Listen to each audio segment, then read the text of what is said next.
Ярты ғасыр спорт майданчығында Қазандағы Unix Junior баскетбол спорт мәктәбінің тонылған балалар тренері Наталья Фторова 50 ел ғымырын яш спортчылар әзірлеуге бағышлаған.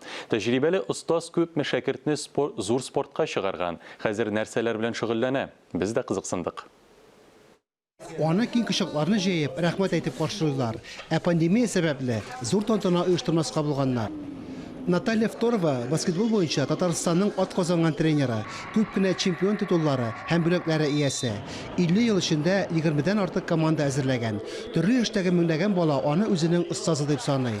Наталья Анатольевнаның шәкертләре арасында баскетбол буенча өлкәннәр командалар составында ил чемпионнары бар, ә бер шәкерте дөнья чемпионы исемен яулады. Наталья Анатольевна наш самый почетный. Наталья Анатольевна иң мактаулы, хөрмәтле остазларның берсе. Спорт мәктәбендә югары әзерлекле спортчыларны, әйтик, Попова, Машина, Иванова, Златаны әзерләүгә күп көч куйды. Алар Суперлигада җиңеп чыкты. Әле тагын күп спортчыларны әзерләр дип ышанабыз. Наталья Фторованы котларга хезмәттәшләре, спорт учреждениесе җитәкчелеге, укучылары җыелды. Дулкынлану белән зур спортка, олы тормышка хәйр-фатиха биргән тренерны хөрмәтләделәр. Тренер үзенең спорт юлындагы беренче адымларын искә төшерде. Боксан кечкенә буйлы булган өчен аны башта баскетбол командасына алмаган булганнар.